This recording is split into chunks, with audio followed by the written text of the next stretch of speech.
Hey guys, last week we talked about how to study the Bible. This week we're actually going to give an example of how to do that by studying the Book of Ruth. We talk about the church, family, theology, and even entertainment. In fact, if it's Christian, we're talking about it. This is the Mike Charleston Show. All right, welcome to the Mike Charleston Show. This is Mike Charleston, and I am joined today with Chuck Tate. Hey, Mike. Hey, Chuck is back with us, and Sarah Charleston. Hey, glad to be here. Yeah. All right, so last week we talked about how to study the Bible. This week we're actually going to give you a little bit of an example. We're going to study the Book of Ruth, like we were talking about with the kids studying Ruth. So we thought, why not go through it? And this is a little bit different because it's not like Colossians, what we're going to be studying later. Right. And it's a letter and it's very theological in nature and we can break it down. This is a story. So, and it's a story, it's a prophecy, and it's got a lot of symbolism in it, but we don't want to go too far to where we are making it an allegory. But so we're going to talk about Ruth today, and then we're going to play a game later in Midway about mother-in-laws. So because Naomi was a mother-in-law. Yes, she was. Yes, she was. All right, so let's get started. We're going to study the Book of Ruth. All right, so when we think about Ruth, what are some of the themes that come up from the book? So some of the themes, I skipped that, didn't I? Some of the themes, I've heard a lot of people talk about some of these themes, and some of the themes are loyalty. They'll come up with providence. They'll come up with a love story, which it is. Yeah, it's a love story. And redemption, Right. and kinsman redeemer. I've heard like diligence too. People will talk about Diligence. Ruth as a very diligent woman. So when you're studying the Bible, you want to come up with a few of the themes, and you could take some of these. I think some of these are a little bit of a stretch, but some of these are it's pretty much true. You get some of these themes, and then when you get done studying some of the themes, what do we need to look at? Well, normally when you look at a book, one of the things you want to try to do is get the context of the time period, what's going on, who's writing, that kind of thing. This is actually a narrative, an actual story, just like if you would pick up a book and read it. Yep. And so we kind of need to know the who, where, when, how, those types of things. So let's kind of go through that. So who are the characters? The who. This is like a whodunit, right? Yeah. So who? We have, Naomi, who is the mother-in-law of Ruth. Naomi, which her name means pleasant, which by the end of the story, she changes her name to Mara. Yeah. Which means bitterness. Well, she says, call me Mara. Yeah, Call she me, says right, that. I don't think they probably stuck with that. They said, no, I don't know, but she said, Naomi. call me Mara, which means bitterness. And in their culture, names mean a lot, when they're changing names, especially if it's in the Bible. Yeah. Elimelech, right? That was her husband, Naomi's husband. Yes. And his name meant? My God is king. Which is interesting because they did not have a king yet. This was the time of judges. We'll get to that in just a second. Mahlon and Chilion are the two sons in this story. Mahlon means sickly, and the other one Means wasting or pining. pining away. Not and good wasting. names for your kids. I don't know what she was thinking. Pathetic kids. And Ruth, our heroine of the story here, her name means friendship or desirable. So Yes. she's probably a good-looking lady. Yep. I don't know. Maybe. She's friendly.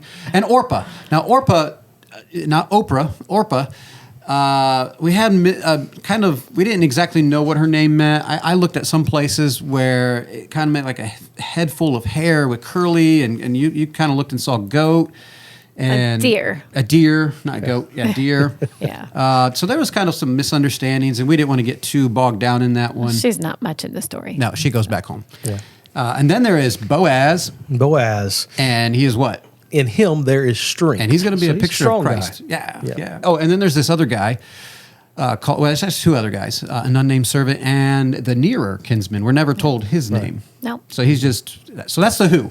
Yeah. So that's the who of the story. Then we look at when did this happen? When did this occur? Yeah, this is an interesting thing because where was this book actually located at one point? This was in the book of the prophets in the old Israeli Torahs, and not the Torah, in their scriptures. It was actually placed there, but in our Bible, it is placed between Judges and Samuel, right? Right. It is, right. Because that's about the time period here. Correct. It's the time, Time of the because judges. It's actually the time of the judges, which we'll find out in verse 1. Yeah, absolutely. It says in the time of the judges. And where that is exactly, like I said, we're not going to get bogged down in the details in this one because we only have about an hour. But if you wanted to, you could easily go and look and try to figure out which famine this was. a part of. Some people say it was Gideon. Some people say it was one of the other judges. I don't remember their name. We did the judges song, and I don't remember the judges right off the top of my head. But you could dig a little deeper and try to figure out which judge. But this is the point: is before kings. Before they had a king. This is the time of the judges, which could tell you where Israel is at this point. They're kind of in a place of disobedience right away. That. So where did this occur? Where in Bethlehem, Judah. Yeah, Bethlehem, Judah, or Ephrata. Ephrata, right. Yeah. That's the original, or the old version of Bethlehem. They call it both, but Bethlehem, Judah, there's another Bethlehem, but it's not that. Right. So they're in Bethlehem, Judah, they go to Moab, and then they come back to Bethlehem later. And Moab is where? Moab is on the other side of the Dead Sea, right? On the other side. So it's a good trek. It's not like just going to Denham Springs here. No one knows Denham Springs, but it's going to take a little while to get there. I think Bethlehem, Judah was somewhat elevated, so they had to go down into the valley and then up another mountain and around the Dead Sea and back down into Moab. So it's a pretty good trek. That is. And the Moabites, if you're not sure who the Moabites are, Moab was the son of Lot's incestuous relationship with his daughter. So keep that in mind. That's an important story later on. But you remember when Lot leaves and his wife turns to pillar of salt and the daughters have incest with the dad. Right. And the result of that is obviously sin, and it's a disaster. And Moab was not welcome. It was not welcome in the congregation of Israel, right? No. Right. And that is found in Deuteronomy 23, 3-4. It says, "An Ammonite or Moabite shall not enter into the congregation of the Lord, even to their 10th generation shall they not enter into the congregation of the Lord forever, because they met you not with bread and with water in the way, when ye came forth out of Egypt, and because they hired against thee Balaam the son of Beor of Pethor of Mesopotamia to curse thee." And you could do a search on the Balaam, and you could find out when that was, and we're not going to do that, but that's a whole story where they tried to curse Israel, and they couldn't. So anyway, this is a great book of prophecy. Now, a lot of people don't understand that this is a book of prophecy. No, it's just a love story, right? Right. It's just before we get into the kings, it's something for us to enjoy. No, it is. It's a great book of prophecy. It's got a lot of Types and shadows? Types and foreshadowing, yes. Well, and the danger is when we're studying the Bible, a lot of people like to read it and then spiritualize it for themselves. And there can be a time for types and shadows, and there can be a time for that. But the danger is for this love story, it's like, well, what is, God is with you, and he just shows you that he really loves you. And that's true. Mm-hmm. It is true. But there's so much deeper as you dig into this story, and the more you dig into this story, the more you find, like, wow, God has a bigger picture here. Yeah. This is something he's trying to show us through a story. Yeah. And so we'll find out that, anyway, there's different, you want me to skip this part, but the Greek model of prophecy is more prophecy equals like prediction than fulfillment. Right. And the Hebrew model is more prophecy equals pattern. There is a pattern there of the prophecy. So this is a love story, but it is literal. It's a literal love story. It really did happen. And it is prophetic in nature. So we're going to find out. And it's what you would say. Or maybe you wouldn't say. It's the most relevant Old Testament book for the church. Yeah, well, that's what I heard, and that I can kind of see that. I'm not sure if that's true, but I'm not sure, but it sounds good. And as we look into it, that's Chuck Missler. Yeah, that is him. And it is interesting, though. As you look into it, you could kind of see it more and more and more. So it is a very relevant book. So without further ado, why don't we go ahead? Well, let's do a little further ado before we do that. So whenever we're looking, we've talked about the who, where, when, what, but let's think about whenever we're doing the Bible studies, what are some of the tools that you use? Because we didn't mention those at the beginning. The tools? Okay, yeah. I wanted to go back to that's what we skipped at the very beginning, and how to study the Bible. We didn't mention this last week, and it's a good resource. I guess you're talking about like the going online to the Blue Letter Bible or the Bible Gateway are two of the more popular ones. Back in the day, we used to have Bible programs where you installed it on your computer. So I actually still use that. Do you really? Yeah, Which one? I use Sword Searcher. Okay. Which is massive. Yeah. But it is very, very good tool. I enjoy it very much. I used to use eSword, and I still do every once in a while on the iPad, but I don't really use the iPad anymore for Bible study. You just go to Blue Letter Bible, which has a lot of helps. There's a lot of good things on these programs that you can help search real quickly. If you want to know the Greek word and search how it is in the Greek. So what we mean by that is if there's say you wanted to look up famine, and then you want to see how the Hebrew word is used there. Not that we don't trust the word, but it's like, how is it used in other places? And sometimes it's not always famine. Sometimes it is used in other words. And so you can kind of build a picture of how it's used. Yeah. So that's what we're saying. And those Bible programs are perfect for that. So Blue Letter Bible, Bible Gateway, eSword, and Sword Searcher. Right. There used to be one by Nelson. I forget Nelson. I can't forget. It was a really popular. It was like $500 Bible program. Oh wow! Yes. Well, the ones online are free. Yeah. So go ahead and use those. Sword Searcher has so much packed into it. It's not free. It's been around since '95, I believe, and it's about $70. Oh wow! And it still works on an updated computer. Yes, it works on an updated computer, but it has. Oh my gosh! You'd have to go look and see. I mean, all the books. It has hundreds of books. Right. Full books within the program itself. Right, like literal books. Yes. Like commentaries, dictionaries, treasury scripture with all of theirs. You can do word maps. Create your own. It's huge. Yeah. Okay. I don't know all of it, but it's very. It's a good. Thank you for reminding me about that, Chuck. So as you get into your study, you can use your Bible, but honestly, these are big helps as you're studying. Back in the day, we had to spread out a table full of books. Now you can just have your laptop. It's really nice. Yes, it is. So anyway, let's go ahead and get into chapter 1. This is the story of Ruth. And so in the story of 1, what we find out right away is the time of the judges, right? Mm-hmm. And they're in a famine. Famine, once again, when you're doing a Bible study, you want to look up keywords. Famine is one of those keywords. Shoes, believe it or not, is a keyword. It's an interesting word. There's a lot of keywords in here. So you look up famine, and it's like 13 times. There's 13 famines in the Bible. It's significant. You should study them, look them up. Famine is always a sign of a curse because of disobedience by the Jews. And so here they are in the time of a famine. And so they left the land. They're not supposed to leave the land. They're in this land, but the famine was so strong that they go and they look for another place, and they go to the land of Moab, which we were talking about. It's not a good place. This is where they worship. What's the name of the god? Chemosh, which is blood sacrifices, and they sacrifice children basically, and kind of like America. But they sacrifice humans basically, and this is the Moabites, and we read the verse, they're not even allowed to be in the congregation. So this is how bad it got in Israel for them to go to Moab. Right. So obviously there was nothing for them to eat. They wouldn't choose to do this unless it was life or death situation. Yeah. Right. They pick up and leave and go to a Gentile land where all these things are going on. They're not supposed to be there. Right. And then we find out that their sons marry into the So it's not a good time for them. No. So then Elimelech, who is married to Naomi, they have 2 children, and Mahlon and Chilion, and they married 2 Moabite women, which wasn't really part of the law. And then Mahlon and Chilion die. And Elimelech. Yes, they're all dead. So they're all the men in Naomi's life is dead, and that's why she is, call me Mara now, bitterness. Right. God has judged us, and we have no protector now. We have no one to provide for us. She is destitute. Yeah. And Naomi tells Ruth and Orpah, not Orpah, to go back to their homes and to their gods and to their people. And they didn't want to go.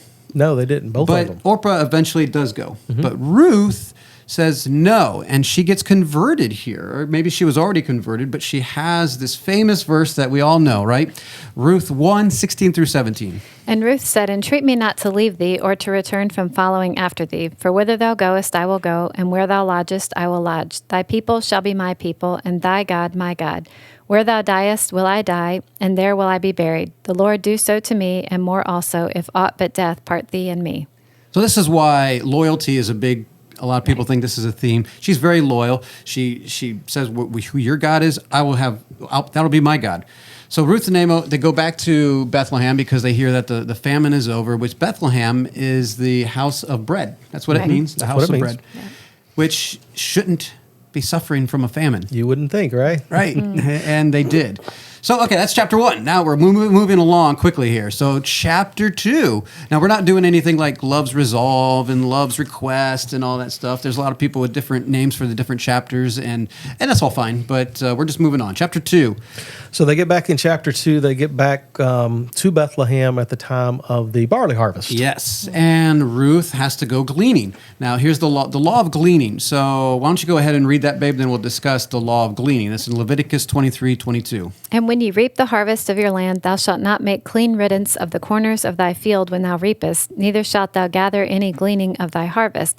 Thou shalt leave them unto the poor and to the stranger. I am the Lord your God. So this was the welfare program, basically, right? Yeah. Right. The destitute actually would come behind the reapers and get the leftovers, basically, and it was called gleaning. And so they would get their stuff for their food, so they would have enough for them, but that was for the destitute. Right. And that is where she found herself. Naomi and Ruth were both destitute. So we have Ruth chapter 2, verse 5. Then said Boaz unto his servant that was set over the reapers, whose damsel is this? Now, once again, his servant. This is the unnamed servant, which is a type of the Holy Spirit. And we're not going to go into too much depth, but on your own time, do a search on the unnamed servant. Anyway, who's this lady in the field? That's basically like, who's this chick over here? Yeah. You know, he's like, hey. And so he inquires about this lady. Now, the unnamed servant's the type of the Holy Spirit. Ruth finds favor with Boaz. And Boaz comes and says, hey, I want you to glean only in my fields. He does, yeah. He Just says, don't go anywhere else. Yeah, don't. And then he tells the reapers, make sure you leave some extra for her. Just, which by the way, it happens. It says they happen to go into the field of Boaz. That's a good word. Yeah, Yeah. it just It's happened. happened. There's no happening with God, right? No. But it says it happened onto the field, and then Boaz says, "Hey, to the reapers, purposely leave some behind, some nice chunks, you know." So she really has found grace in the sight of Boaz, Right? And so Naomi finds out that where Ruth has been. Yeah, she 'Cause comes home and she's got an abundance Right. Yes. from the gleaning. He's like, where did you get this? And so she tells him, and she's like, "Oh, that's Boaz. He is our kinsman. He's my near kinsman." And so she's getting excited for like, hey, this could be part of our salvation. And yes, I said salvation for a good purpose, but we have the law of redemption here. So yes, there is a lot of Leviticus here. Like Leviticus. What is that? Well, here's what it is. Leviticus 25:23-25. The land shall not be sold forever, for the land is mine. For ye are strangers and sojourners with me. And in all the land of your possession ye shall grant a redemption for the land. If thy brother be waxen poor, and hath sold away some of his possession, and if any of his kin come to redeem it, then shall he redeem that which his brother sold. So this is, the Israelites, they had a different way of purchasing land. Yeah, they didn't really purchase land. It Right. was more, we would consider more like a lease. It was. And even after 49 years, in the 50th year, it went back to the original owners, which wasn't Whoever really they were owners. given to, right? The original, because God said it's mine. Right. It was God's land. my land. And so they just inherited it. So they handled it as if it was God's, and they distributed it, but then they would give it back to the owners. And sometimes when they gave it to some other people because they were in bad circumstances, so property would swap. Right. They'd swap property. They may sell it in terms of they're going to get value for somebody else now being able to Right. utilize it. But at the year of Jubilee, which would be at the 50 years, it would return back to the family. Yes. Well, but during the law of redemption, though, is if you could purchase it if you're a kinsman for your Right. your brother. You could redeem it for the family. Right. Yeah. You could redeem it. Now, that's just for the land. We're going to find a little catch in this story later on where Ruth is connected to this. Yeah. And that's where the unnamed, the nearer kinsman, he can't do this. He's unable to. Right. Because We'll I see think that. he's married. So then we have the law of the Levirate marriage, Right, which which we're not is- going to. It's Deuteronomy 25, 5-10, and it's a lengthy portion, so you can read it on your own. But why don't you just go ahead and describe what the Levirate marriage is, Chuck? So, Levirate marriage, if you have, if someone has a son and that son gets married, and then at some point the son dies, which is what happened to Chilion and Mahlon. Right. Then, if there is another brother that isn't married, then that brother would actually become the redeemer for Right. that. He would so he marry- would marry the sister-in-law and produce children for the namesake of his brother. Right. So in the story of Judah, if we go back to Genesis 38, I think it is, and you have Judah who had sons, and he gave his son, I forget what the name of the sons were, but this is the first son he gave to, what was her name? Tamar. Tamar. That was and then his next son was Onan. Okay, so you know the names of the sons. Okay, but Tamar married the first son, and he dies. Right. And then he gives away And then he gives Onan. Onan, and he dies. Right. And the next son, Sheila. but he doesn't give. Yeah, he says, No, he's too young actually at the time, right? Okay, Right. well he is, but he says- comes of age. He tells her first, wait till he gets older. And then he doesn't perform his duty, which is going to become very significant. This bizarre chapter in Genesis 38, which is very uncomfortable to read to your children, plays a very significant role here in Ruth, and we'll find out at the very end. Yeah, it is. So, but yeah, that's basically what the Levirate marriage is, that Sheila, by law, should have married Tamar. Yeah, Right. should have, but Right. didn't, and that's when she seduced the father, and it just became a very sordid tale. But then we had Jesus comes from that line. Yes, he does. And The Levirate marriage, though, extends beyond brothers to That's true. the nearest of kin. Yes, So- that is a good point. That it can Right. at that point extend to the near kinsman if the kinsman chooses to and is willing to and able to, and which we'll get into. In But it's just also a bit. significant for this story to realize that it is the lady, the woman's responsibility Yes. to go seek that out. Yes. Yeah. Yes, Right. which we find. We'll get to that in just We'll a get to second. that. Yeah, we'll get to that. So we are at chapter 3 now, right? Yep. Yes, we are. And at the chapter 3 is the whole threshing floor scene, which a lot of people, if you're a worldly person and you read this story, you think it's a very sexual thing that's going on here. Right. And it's not. It's actually a little bit more beautiful than that. And so what we have is Naomi finds out that Ruth is in the field of Boaz, and she's like, this is our chance, this is our salvation. So she gives instruction to Ruth. So this is basically, chapter 1 and chapter 2 gives you the narrative, gets you set up, and basically we get to the plot of the story. Chapter Right. 3, we actually see that plot unfold. Yeah, Naomi's kind of working things out from behind the scenes here. She's like, all right, this is what you need to do. And she instructs Ruth what to do. And so in the Jewish system, when at the harvest, the man of the harvest, in this case Boaz, would lay on to protect his produce, Right. the So things they've that he gone- brought in on the threshing floor. And there would be 2 heaps, and one would be ready to burn, and then the stuff in the first pile here would be the good stuff. That would be the barley, and that's where Boaz was laying. And Naomi instructs Ruth to go lay at Boaz's feet, which is she's basically asking him to marry her here in just a second. He wakes up and is like, who are you? And she's like, I'm Ruth, and spread your skirt over me. Now, some people don't understand what that is. Once again, if you do a good word search on this, it is a very important phrase. But basically, she's saying, marry me. Do your duty. As a She's kinsman. bringing about as the nearest kinsman, Yep. who she thought. I mean, at this point, Yep. Naomi may have known, may not have known, but Right. probably not. She knows Boaz was a near kinsman. Yep. But she's going to him and she's saying, "Hey, I want you to fulfill this law. Yeah. I want you to cover me." The Greek word, the Hebrew word, I thought Hebrew was word. very interesting. That it actually has the idea more of a bird as a wing would cover the Yes. chicks. You know, Yep. so Kanaf. Yeah. yeah, cut off. So that's the idea here. So not only covering, but a protection. Right. So she's asking him, "Hey, I'm in the circumstance here I am today, and I'm asking you to fulfill your commitment." I also found it, and just a note that it was interesting to me that even today in Jewish wedding ceremony, that the man would throw the skirt of his talith. Talith? Is that how you say it? Or veil over his spouse to cover her head with it. So it's Yes. actually part of the ceremony. He says, Yeah. "She'll cover me." It's very interesting. That was one of the words we looked up. And once again, you look up this word in the Hebrew. It's Hebrew word 3670, kanaf. And it is translated skirt a few times. Yep. But most of the time it is wing or feather, like the wings. Like a chick covers the wings, and it's a protection type thing. And going back here to the hem is the skirt at the end of the robe.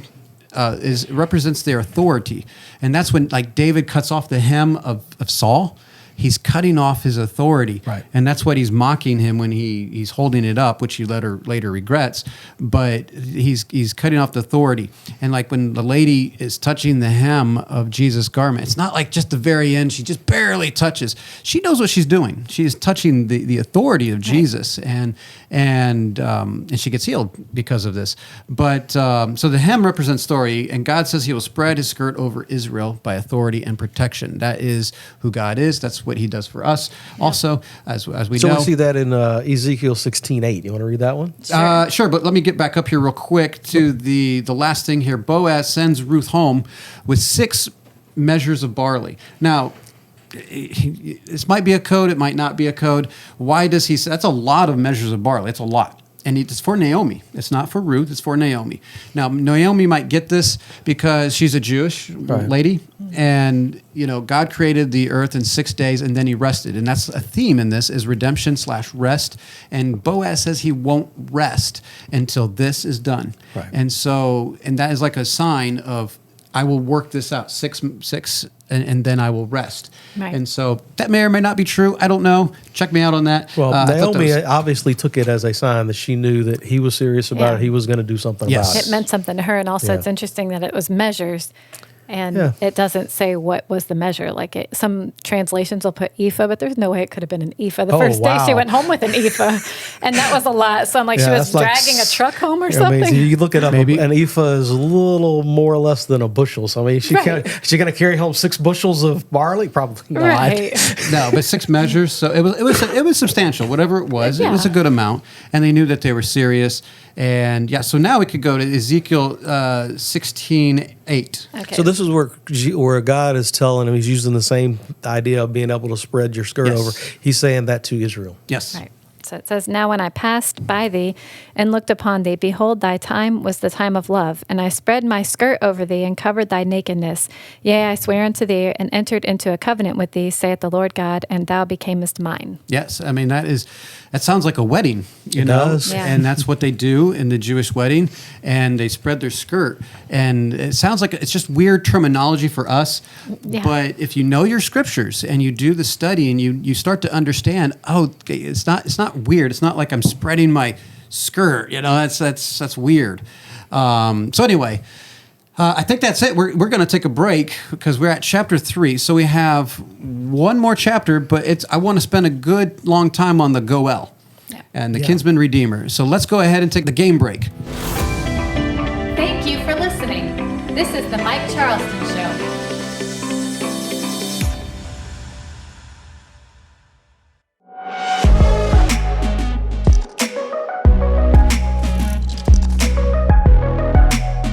All right, we are back, and we are back, and this is the time of the show where we play a game, and Abigail is going to be joining us with the game. But first, Chuck is back, and we give a little bit of what we've been doing throughout the last couple of weeks or so. We haven't seen Chuck in a while because he's been on vacation. He went to Yeah. North Carolina for a week to spend time with his family, and he Yep. got sick, and so he's back. But it was a good trip. It was a great trip. We had went to Georgia first to the Blooms, Kate and Sharon, and Right. had 4th of July with them. Had a great time doing that and spending some time. Got to actually also spend some time with Larry and Pam. Larry, so shout out that's to right. Larry. Hi, I'm still Larry.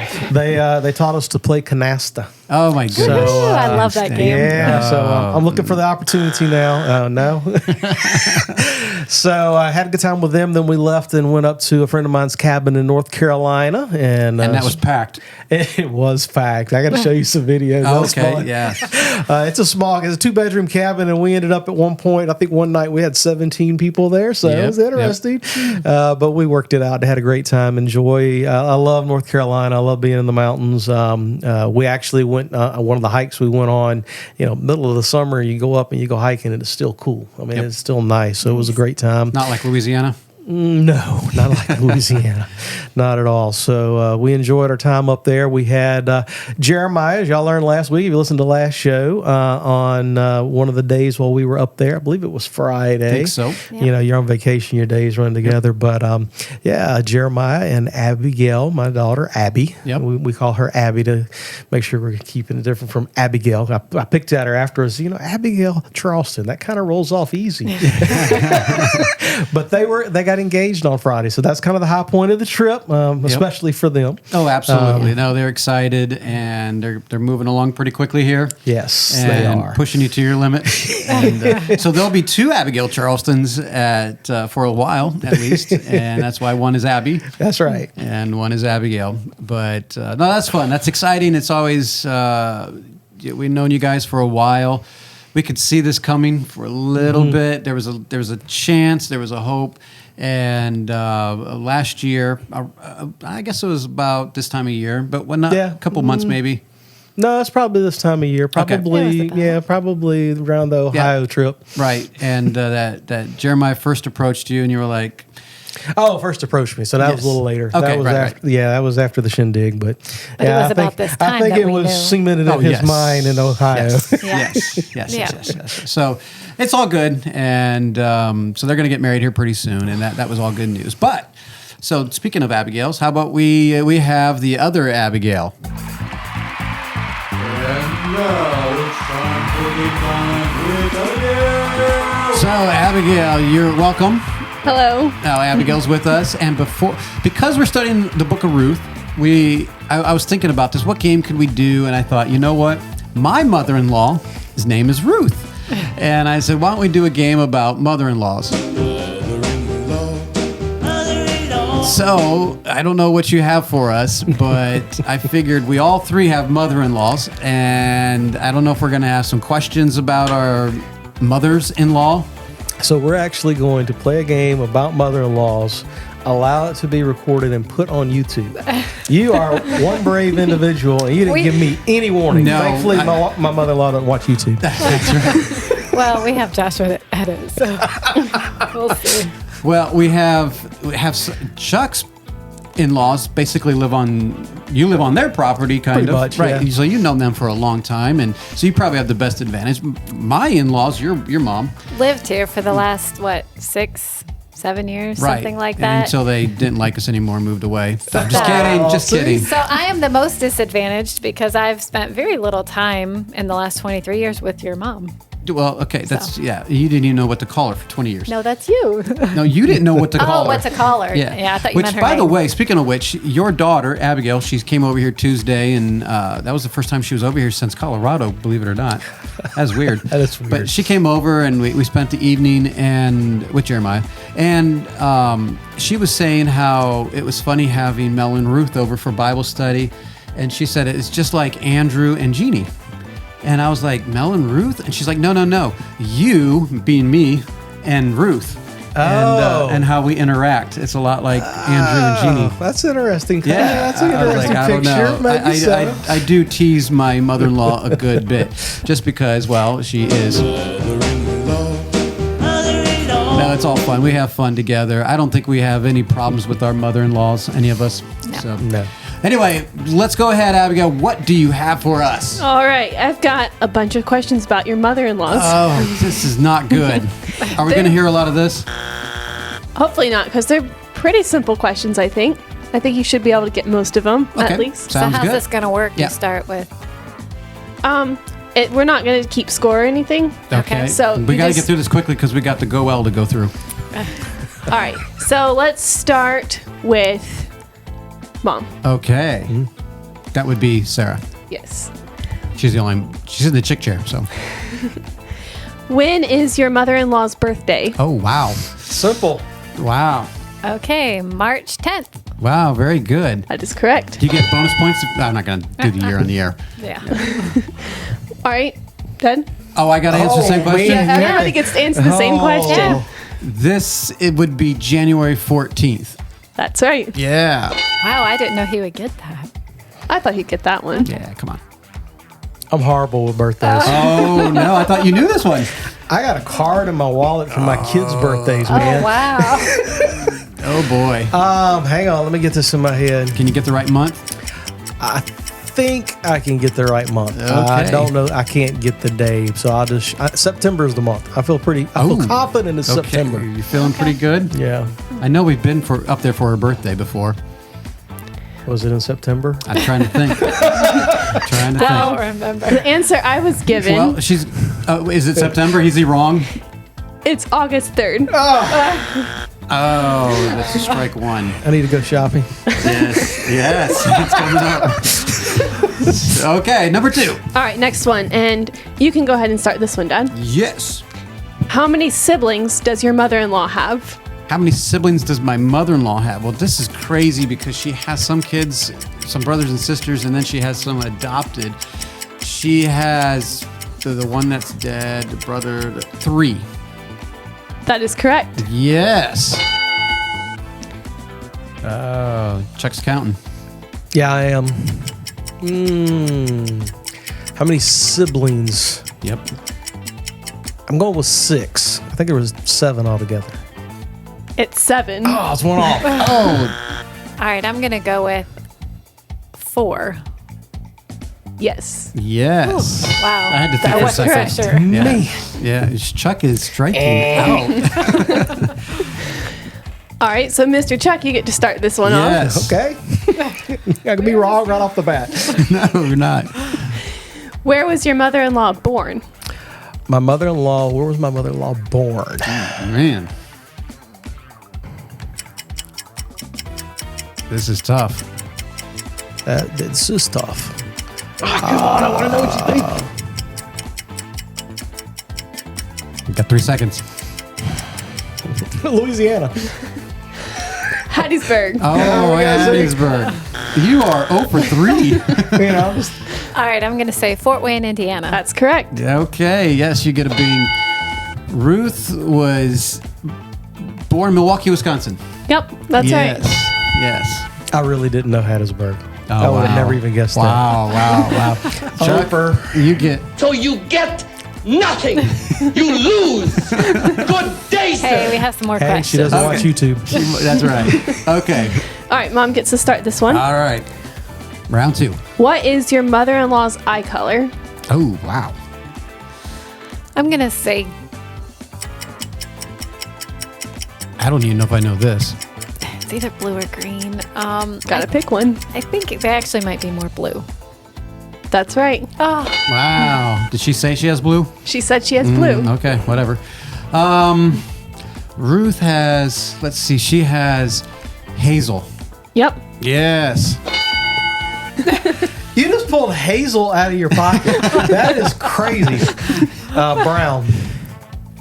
No. Yeah. Oh my goodness. The answer I was given was green or hazel. Okay. Chuck, you're in trouble. All right, I start this one. Yep. Okay, come on. Actually thought I had that one. What is your mother-in-law's favorite color? Oh, mercy. I think we discussed this before. Do you even know what your mom's is? I know my mom's. I don't know your mom's. Man, your mom's is, I'm going to say blue. Yep. All That's right. Yes. Chuck has no Not that many clue. colors, right? I'm going to go with blue as well. Nope. It's red. What? Red. That's what Miss Jeannie said. Red. Oh, red. She has nothing that's red. Nothing Well, that's red. sorry. I'm going to go with blue. That's correct. Okay. Wow. Chuck, he's got to get one. No, I don't. He might get this one. Okay. Is this the last one? No, there's a number more. Okay. A number? Oh, mercy. Come on, girl. You gotta get A through few this. more. In what month did your mother-in-law get married? And what month did they get married? Good question. Just the month.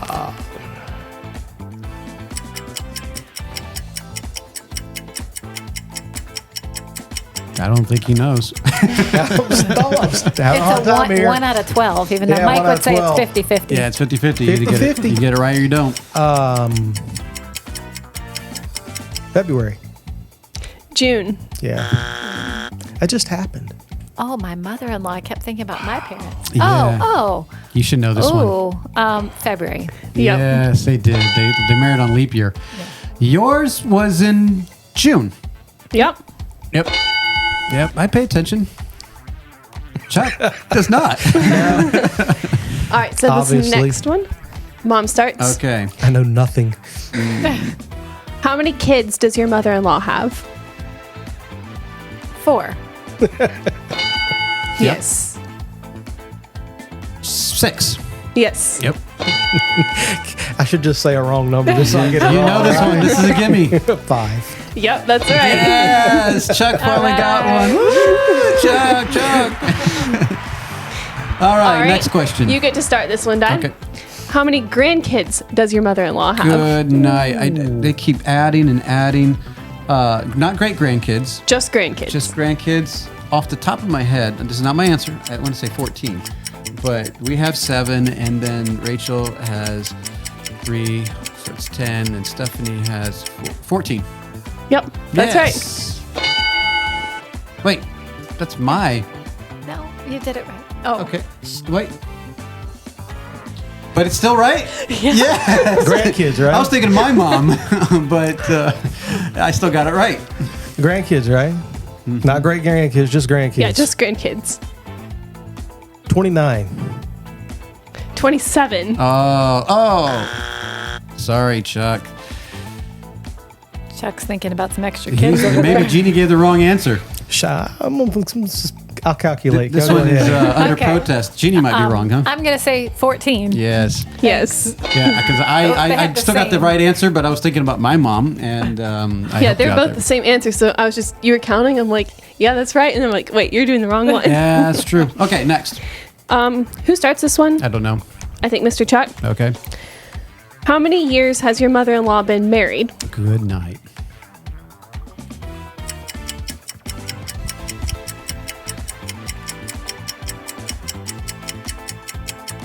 A lot of time with Chuck. That's a lot of numbers. Ooh, man. Yeah, they've been married a while. Yeah. 58. 63. Oh, you missed a few years in there. Yeah. I'm going to say 42. That's correct. Wow. So I'm going to say if they just had their anniversary, they've been married 49 years. That is correct. Yes. Yes. All right. And for Poor the last Chuck. question, Oh, last question. Mom, you get to start this I got one. one. Yes, you did. How old were you when you met your mother-in-law? Oh, my goodness. Hang on. I was 20. Yep. Were you?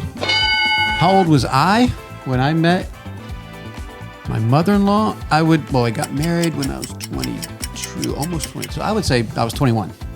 Yes. Yeah. 16. Yep. All right, should have been another one. All right, I think that does it for the game Yep. time with Abigail. Thank you. It looks like Sarah and I won. Yeah, well, I she think we wasn't tied. keeping score, I think but, she actually. yeah. I think you actually won again. Let's just Again. go with that. Let's just Yeah. say that. We'll just say that. All right, that was fun. That was fun. Well, let's go back. We're going to get back into the Book of Ruth, and we're going to talk about the Goel, the kinsman redeemer. So we'll get to that next. Thank you for listening to the Mike Charleston Show.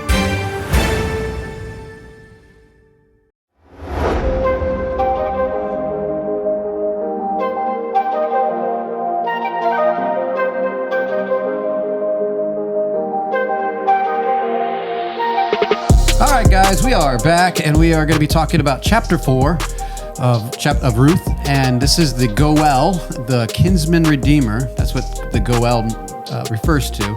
And Boaz here is the type of Christ, and this is a very important part of the scriptures here, is the kinsman redeemer. Yeah, it's obviously this is the meat of the book in chapter 4, as we see everything's been set up, and Ruth has came to him and asked him to play the part, Right. do his part, to be the redeemer, to be her protector, to marry her. Right. And so now we actually see Boaz as he will take on that responsibility and move forward. Yep, absolutely. So like you were saying, you covered most of this, but Boaz goes to the nearer kinsman. So he to fulfill the law, he's like, I will do this, but there's a nearer kinsman, this is very interesting. If you want to get into the types and shadows, could this be the type of law? What the law could not do. We'll get later. Just hold on. Interesting. But anyways, so Boaz he goes to the nearer kinsman, and the nearer kinsman is like, sure, I can do this. Yeah, I'll buy it. But it says, but you got to marry Ruth. And he's like, oh, then I'll lose my inheritance. I can't. So he cannot do this. Right. So he declines. And there's a whole shoe thing involved. Study shoes. It's very interesting in Scripture when you start looking at shoes. It really is. The shoe transaction. So there's something about a shoe, and it's kind of a shame for him. So yeah. So just look up shoes. You take off your shoes on the holy ground. The shoes did not wear out in the 40 years of you wandering. really got to go do it just for the redeemer part, because if there's a lady who actually goes, the brother doesn't want a redeemer, doesn't want to marry her, then, and she goes through the whole part, the end of it, if he still says I'm not going to do it, she walks up in front of everybody else, spits in his face, and hands him a shoe. Yes. Now she doesn't do that here in this story, but that is what they're supposed to do, right? It is kind of a shame. But Boaz, so in the shoe transaction, then Boaz marries Ruth. So he does what he said he was going to do, and Ruth has Obed, who is the grandfather of David. So we're getting a little ahead of ourselves, but let's go back. So the nearer kinsman, right? We have the nearer kinsman in Hebrews 2:16.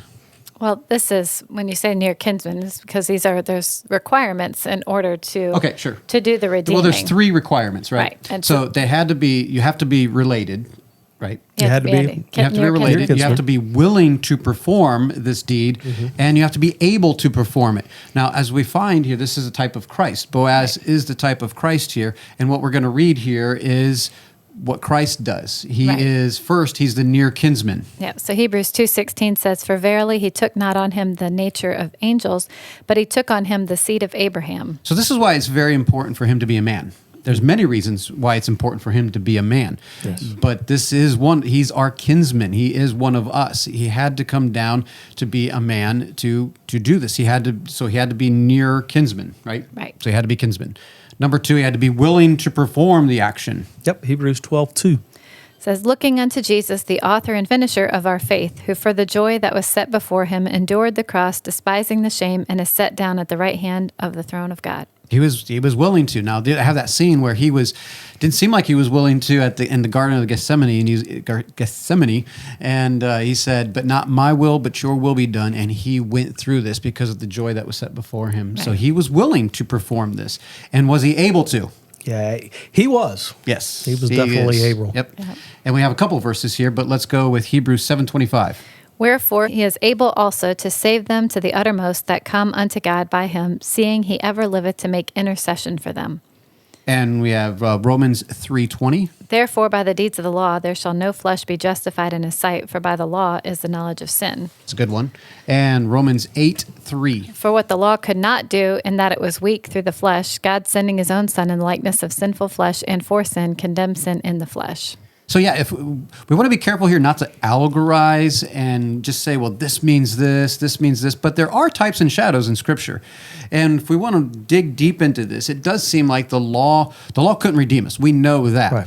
And is the nearer kinsman in this story who represents the law. He wanted to, but he couldn't. And what was the thing in the way was the flesh. The flesh in the law was unable to perform the action, and Christ took that place. He said, I can perform it.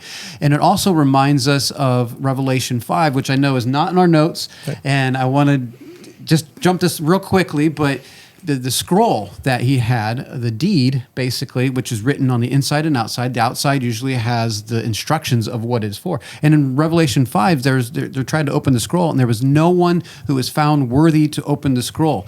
And Jesus said, I'll do it. Yep. And he was the only one that is worthy to do it. Boaz was worthy to open the scroll and to redeem the land and his wife, Ruth. And here we are in heaven. We have a wife that's connected to this land, and we are the bride of Christ, and he was the only one worthy to do it. So he was willing, he's related, he's willing to perform it, and he's able to perform it. I think it's also important for us to see that in this picture here, that remember that Ruth is a Moabite. She's a Moabite. She's not a Jew. Right. So not only is he willing to perform the do, but he's willing to marry a Gentile person, a Moabite Yes. of all people, to redeem her. Yes, absolutely. And that's exactly what Christ did. Absolutely. He married a people who were not a people, who became a people. And so anyway, but then we want to move on to Naomi, who is a type of Israel, and Ruth, a type of the church. That's what it seems like. And the interesting thing here is Christ, like Boaz, can't redeem you until you claim him as your redeemer. You have to be the first to make the move. Now, I challenged you on this because the way you typed this, I said, Christ redeemed us first. But I understand what you're saying, that even though he redeems us, we're not his until we claim that. We have to go to him. And now... Well, I think you can see he meets all the requirements. The Yes. action's been Right. done. He's willing and able. Yes. Right. But at the same point, Boaz was probably both willing and able. But unless Ruth would have followed through on what Naomi told her to do, Yes. it wouldn't have happened. Absolutely. Yeah. And so your salvation is there. Christ has already made the way for us. We have to approach Christ. We have to go and believe on him. So Boaz confronts the nearer kinsman. It should have been Ruth. This is very interesting. Yes. Christ does all the work and takes care of the law. We do nothing. It's Right. very interesting that by how the law is supposed to, as written, it looks like Ruth is supposed to, or Naomi's supposed to do this, right? Ruth should have been the one to Okay, go Naomi. to Boaz. Yeah, and- Naomi. I mean, Well, Ruth. So Ruth went to Boaz, but then Boaz says, "Hey, there's this nearer kinsman. Yes. And this needs to be addressed because he's got, he's the first one. Right. It's got to be dealt with." And so what should have happened is Ruth She should have gone to him. Yep. Right. But Boaz says, "I'll do it. Yep. Yeah. You don't have I'll to. take I'll care take of it care all. of it all." And Yeah. doesn't that sound what like Christ did? He's like, nope. Yeah. Adam failed. Adam can't do it. I'll do it, and I'll take your place in everything. And he does everything. Ruth does not replace Naomi. Now, this is a very important factor. A lot of people think that the church replaces Israel, and Ruth does not replace Naomi. They're two separate things still. And I don't want to get too far into this, but this is a good story for that Ruth and Naomi have two different stories. One does not replace one. If one is representing Israel and one is representing Christ, we have to keep that in mind. So what do we have next here? Naomi meets Boaz through Ruth. Israel meets Christ through the church. Now, this is what exactly did you mean by that? What is that? Well, Naomi wouldn't have known Boaz unless Ruth happened Right. to have gone to glean in his Well, field. and then the flip side is, though, that Ruth wouldn't have known Boaz, but Right. through Naomi. Right. So Yeah, it kinda goes both ways. Israel was first, and out of Naomi came Ruth. But then it goes back that they'll meet Christ through Naomi. It's a very interesting way of looking at this because we wouldn't have known Christ without Israel. Obviously, Israel has Christ. It came Right. through the line of David, Right. which we're going to see here in just a second. And because of Israel, Christians come out of Israel. So we don't want to go back to Judaism, but we respect that's where Christianity basically came from, and then Christ. But the Jews are going to learn Christ from Christianity. Yeah. So just in the same way as this story plays out, it's very, very interesting the more and more you read this. So what do we have here? Ruth 4:10. So it says, "Moreover, Ruth the Moabitess, the wife of Mahlon, have I purchased to be my wife, to raise up the name of the dead upon his inheritance, that the name of the dead be not cut off from among his brethren, and from the gate of his place ye are witnesses this day." So the big word here, as you're doing a word study, is purchased, right? Right. And I have purchased to be my wife. And that sounds so archaic in a way, like he purchased the wife, but he redeemed her, covering her. Now he's bought her, and the inheritance is now hers and his. He buys it, which connects us to Acts 20:28. "Take heed, therefore, unto yourselves and to all the flock over the which the Holy Ghost hath made you overseers, to feed the church of God, which he hath purchased with his own blood." It's a good verse. That's a good deity of Christ verse right there, which God has purchased with his own blood. Then we have Ephesians 2:12-13. "That at that time ye were without Christ, being aliens from the commonwealth of Israel, and strangers from the covenants of promise, having no hope and without God in the world. But now in Christ Jesus, ye who sometimes were far off are made nigh by the blood of Christ." Sound familiar? I mean, when I read that, because we've been studying Ruth for a couple of months now, and it just sounds like Ruth in the New Testament. It's like it was just everything. I'm like, wow, that's like Ruth. Well, yeah, we were strangers. We were alienated. And then we're like, I'm going to go with you. But we can't just do it in our own strength. We need the kinsman redeemer. We need to be redeemed. And Jesus paid that price, obviously. God came down. And so anyway, then the story ends off very weirdly. If you go back and read the story, this is not a very long story. It's only 85 verses. You can read it in 10 minutes maybe? Something like less that. than that. It's short. And there's like a prophecy at the wedding. It's a very weird prophecy. It almost sounds like a curse. You read it and it sounds like a curse because it's like, what? What is that? So it's Ruth 4:12. Right. It says, "And let thy house be like the house of Pharez, whom Tamar bare unto Judah, of the seed which the Lord shall give thee of this young woman." And it goes on a little bit, but why would you? It's my wedding day, and you're going to bring up my history of Perez or Pharez, however you want to pronounce him. Tamar, it was such a sordid tale. This is back in Genesis 38, where Tamar seduces her father-in-law, sleeps with him, and has a child with him. Where the no, that's not where the Moabites come from. That was Lot. But that was where, because he didn't do his duty by the law, didn't provide a child from him for her. She seduces him, and so that's where Pharez came from. And there were twins, actually, Perez and Zerah, and Tamar bare unto Judah the seed. Let the house be like the house of Pharez, and then it goes in. We'll go ahead and read Deuteronomy 23:2. It says, "A bastard shall not enter into the congregation of the Lord, even to his 10th generation shall he not enter into the congregation of the Lord." So now, at the very end here, it's like puts this genealogy. It's a very weird way to end a story. Yeah, you read it and it's like, why is that there? Right, and the genealogy starts with Perez, and if it goes Perez, and then Hezron, then Ram, then Amminadab, Nahshon, Salmon, Boaz, Obed, Jesse, and then David. And if you count them out, David is the 10th. He is the 10th. And if you study the 10th man, it's very interesting. You have the 10th man from Adam is Abraham. The 10th man from Abraham then is, I didn't put that in the notes. I forget. Don't remember. It's was it Noah? And then from Noah, it's Boaz. Which, by the way, Boaz, if you don't know, do you know who Boaz's mother is? Rahab Rahab the harlot. Think about that. Yeah. So it is very interesting, the connections here. And so maybe that's why Boaz had a little bit more compassion here. Maybe. Yeah, maybe. Yeah, we don't know. But it was his mom was Rahab. Yeah. And so here we have, that was where Solomon was. Solomon was the man who married Rahab. And so the 10th generation is David. So if this story does not happen, this is a very significant story. This is important for Jesus to come. This needs to happen. And so providence is a theme, and God does work this out to where they happen upon the field and, all that. It's a great story. And as you dig deeper, and I encourage you to dig deeper, find words, go back and study the history of it. This is a great story.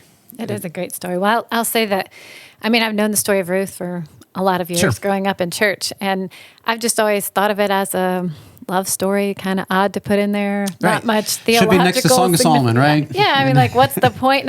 And even when we first started studying it with the Bible Bee this summer, it's like, I can tell you everything that happened. I could tell you where everybody went. And I'm like, I don't really get it. I know it's like kinsman redeemer. So what does that really mean? But I'll say in the last, little bit here, it's like, I've really started to see the picture for what it really is. And it's like, wow, this is fascinating. Yeah. Right. And the fascinating thing for me was that when I found out that this book was in the Book of the Prophets. Yeah, that one threw me off. I was like, wow, that's and during the Festival of Weeks. Feast of Weeks. Feast of Weeks, not the festival. Feast of Weeks. The Jews read this every time. Every time. They read the Book of Ruth, and it's part of their tradition. And the Feast of Weeks is the only... It's part of their tradition. But go ahead. So the Feast of Weeks is the only feast with leavened bread. Yes, which is a picture of the church, maybe. Anyways, but it's a great story. The Book of Ruth is a great story. So why don't we go ahead and recap? And we were, what do we recap the story of Ruth, or do we recap how to study the Bible? And Chuck said, I said let's go with how to study the Bible. That's right. That was the reason for the podcast. Yeah, We that's picked right. the Book of Ruth because it was it was doable in an hour. Yes, and it had so some hopefully. and it was really good. And Sarah had already done a lot of study, so we were in good shape. Yes. Yeah, the kids are already studying it, memorizing, and one of the big keys is a lot of the cross references and a lot of the history. But anyway, let's recap So on how to whenever study. you were talking about how to study your Bible, when we brought up the whole topic, you talked about the different ways of doing it, and I believe you said your favorite way is actually doing the book study. Right. So that's what this is. This is actually taking a book and studying the whole book. So And this is easy. This is easy to do. This is easy to do. So, given that, how do you go about doing that? So let's recap what we did here with the Book of Ruth. So the first and foremost is read the book. You know, just for one, read it all the way. It's not that long. There's some books, maybe like Psalms, you're not going to read the whole book necessarily, but you can break it down. But for the Ruth, it's literally 10 minutes. It doesn't take that long. So read the book, get the context of it, look at the history to get the context of that. You know, where are we at? Who are the people involved? All the questions that the who, what, where, when. Look for themes. There's a number of themes that you could pull out. Is it providential? Is it a love story? There's some that stick out more than others that are more important. Redemption, the kinsman redeemer in this case, is very important. So look for themes. Look for keywords. You know, as you're looking, you notice that certain words keep popping up. You know, this word keeps popping up, or this phrase keeps popping up. Go ahead and delve into that. And then the cross-references, like we referred to. Right. It's like, where is this referred to? The Bible likes to interpret itself a good bit. So if it seems very random in there, like the skirts, where else is this? Yeah, let's a go. shoe. Right, a shoe. Right. What's the deal with this shoe? And especially with this, with the laws. You go back and look at the law of gleaning. You look at the law of redemption. You see those. The law of the Levirate marriage. Right. You know, you need to go back and look and say, well, what was that? Where'd that come from, and what was the actual law? Can you be blessed and not understand those things? Sure, you can read the story and be like, oh, that was great. But the more you understand, the more you get. I mean, it's full. There is a good portion of this that is like, wow, I can see a lot more what Christ or God was trying to do in this story, instead of just telling a love story and how much God loves us. Yes, God loves us, but as we start seeing this, it's like, wow, this is exactly what he did for us, and how he redeemed us. And it's a great picture. So anyway. Well, and one more thing. Okay, one more thing. It's just that I think another thing is not to be afraid of having questions with no answers. Because I will say through studying, I got a lot of answers, but I also have more questions than I ever had before. But I'm not afraid of those questions, because I feel like if I had all the answers, then what would be the point of reading it and studying it more? I'm just kind of like. And like we said in the last episode, which if you haven't watched the episode, go back and check out How to Study the Bible. But if you have questions, write it down, and you'll be amazed at how quickly those answers will come up. So anyway, well, thank you for listening and watching. If you're watching on YouTube, and if you're listening on the podcast, thank you for listening to this episode. I hope you enjoyed it. We will be back next week. Thank you, Chuck, for joining us. And Sarah, thank you always for participating. And thank you for Abigail for doing the game show. And thank you, Joshua, for doing the producing and all that. I don't know if he has his little producing button thing that he's going to do, but thank you, Joshua. All right, we'll see you next week. Hi, I'm Joshua Charleston, the producer for The Mike Charleston Show. If you enjoyed listening to the show, please help us spread the word by liking, subscribing, sharing, leaving a review, or just tell a friend. If you're watching on YouTube, feel free to leave a comment down below. If you'd like to be a part of the show, please email us at talk@fellowshipofbelievers.org. We look forward to hearing from you. We hope you enjoyed listening to The Mike Charleston Show. The Mike Charleston Show.